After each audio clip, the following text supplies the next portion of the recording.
Hello, you all ready to tango? Yeah, baby. Quinta Das Carvalhas. What the hell am I talking about? Douro Tinto 2015. Let me explain. All right, here it is. It's a wine. It's a wine, you silly geese, from Portugal. Right? Yes. Focus, you little. There. 14% ABV. Look at the pretty crest. Look at it's gone a little bit. Ooh. So this is a Portuguese red blend. All right, and I wrote a few things down. So Quinta Das Carvalhas is the winery, okay, and it dominates the left bank of the Douro River. You see Douro's on here. It's an area. It's got a river run through it. On the left bank of it is a beautiful. The hills just covered with you know, the vineyard of this company. They make beautiful ports, but they also make this table wine. They don't just do ports. Which port is a certain amount of the type of grape.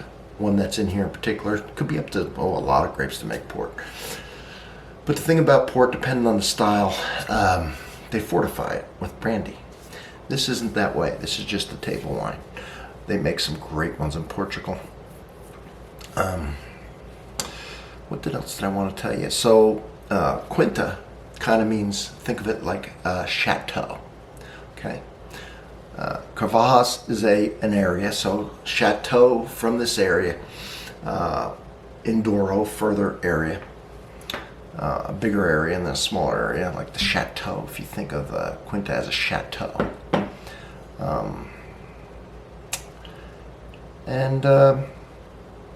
I had something else written down. One thing that I want to. Oh, and Tinto means red. So this is a red blend. I'll just show you a little bit about the label. It's pretty simple, but that's all what that means. Very simple. You ought to look this wine up, okay? Because this wine here, or any really Portuguese table wines, very good. Great for the price, under $15. Now, this lists a lot of stuff on it. So, you know, we went through what the label means. Very simple label. It just means where it's from and it's the winery and what the words mean a little bit and what Douro means and what Tinto means. So the grapes here, Touriga, all right, Touriga Nacional, which is one of the main grapes in and what's considered one of Portugal's best grapes. Small grapes, small yields, used to make, again, port. In this case, used as a table wine. So that's Touriga Nacional. There's also Touriga Franca. And, oh, it's hard to read this thing here.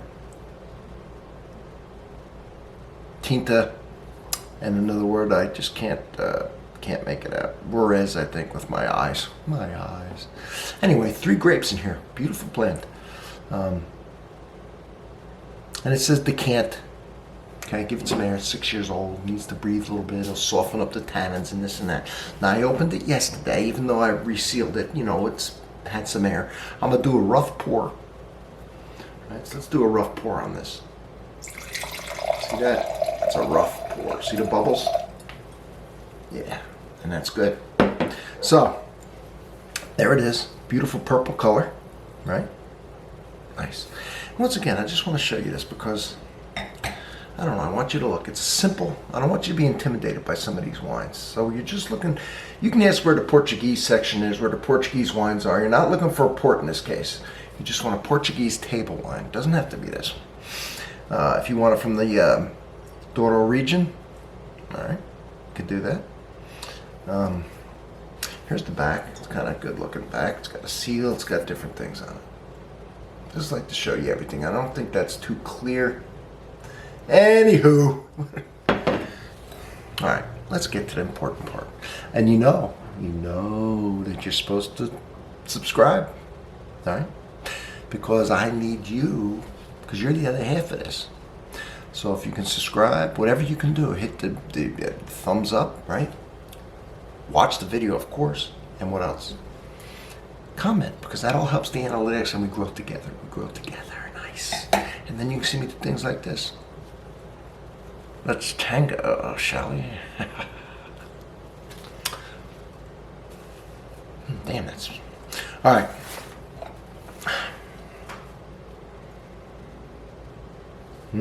Beautiful. Just sweet fruit smell. I love it. And you know what? This being 6 years old, it's got time to go. Not only because of the color. You don't see any 20 or any color like that in there. It's a nice bright purple. But I'm not getting any dried fruit. No raisin, no dried fruit. Still fresh. Okay, so it could age some more. Still some fresh fruit in here. A little bit of spiciness. Oh, I read this earlier and I forgot to tell you. This has been aged 12 months in oak barrels. Made me think of it as I could smell the oak. So 12 a year. If the Spanish and Portuguese do anything, they age their stuff, and they don't charge you for it. And it really, I mean, they age. I mean, I've had 40-year-old ports, and they're aging doing the work for you. So I really, Spanish and Portuguese, which is this, wines are such a great value. They really, really are. So I'm loving that fruit. I'm loving that fresh fruit. I'm loving that spice, and I'm loving that oak. Oh, it smells good. All right, let's give it a taste.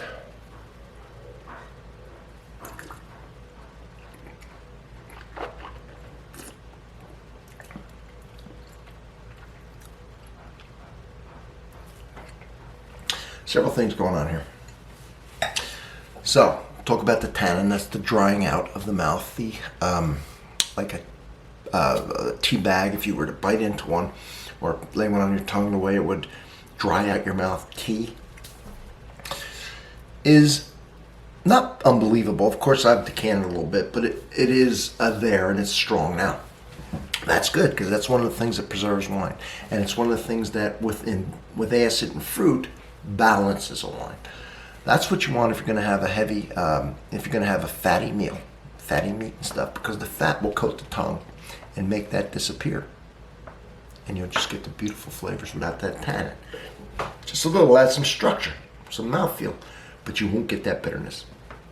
Drink it with fat. The other thing that'll soften that up is age. And if you force age it, which is decant it, which, you know, let it decant and let it sit in a decanter. Decant it rough and let it sit for a while. Let that be in contact with the air. Use an aerator when you pour it. Just leaving it open like this won't do much because there's not much surface to it. Although it's been 24 hours for me, and you know, I mean, I had the top back on, but still it's gotten some air in it. Anyway, just a tip.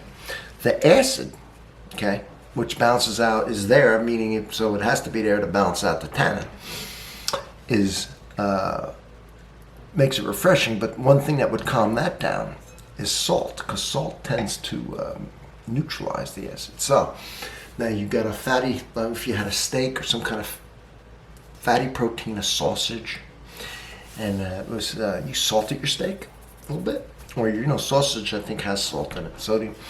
Now you're talking. Now that's going to take away that excess of acid. Now you're taking away the tannin. Now you're getting a beautiful roundness and a beautiful taste. And the fruit's there. Nothing will affect that. You know, nothing will take it away. It's a very good wine. And for $15. So have this with some kind of a semi-fatty protein with a little salt on it. All right? Or a meat that has salt in it, right? You can have this with cheese and crackers. Cheese is very salty. The meats that usually go with cheese, the salami and stuff like that, has a lot of salt to preserve it. And salami and cheese both have fat, depending on what kind, especially. Like cheddars and stuff would have a lot of fat. Salami, of course. And prosciutto and so on. And if you're having that kind of, it would be so good. It would be so good. It would be so.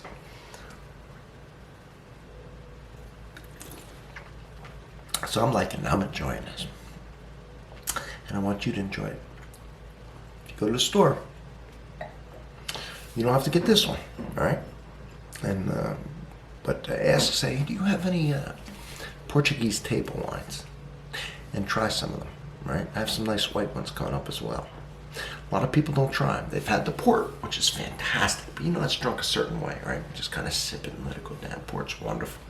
And I'll go through the ports. I got Ruby Port, LBV, late bottle vintage. I got Rubies, 20s, up to 40 years old. I have a 10, a 20, a 30, and a 40. We'll go through them all. But that's for another day. Right now, I want you to try the table wine right? The table wine. Probably you'll get it from this region. Probably you'll have these grapes in it from Portugal. Don't leave them out. I'm telling you. You're doing yourself a disservice. You don't have to know a lot about it. Just go ahead and ask for one. Get on their list if it's a store that has a list. So if you forget what you had, you can go back and they can tell you what you bought. All right? Or take a picture of it or write it down and start building up your resume a little bit. Your wine resume. All right? You know, I love Pinot Noir and Cabernet, red blends and everything like that from the United States. Very good. Those grapes that I talked about, those varieties from around the world, and Bordeaux, and I can go on and on, but don't leave out the Portugal. All right. Now I have a playlist, wines from Portugal. Check it out. I have one from Spain. Well, you check out my playlist, you'll see all my wines, right? My beers, my liqueurs, my liquors, my coffees, and I'll have my Portuguese playlist attached as the first comment. I'll have it pinned for you, nice and easy. Anyway, I appreciate your time, and thank you for being here. And as always, I will see you all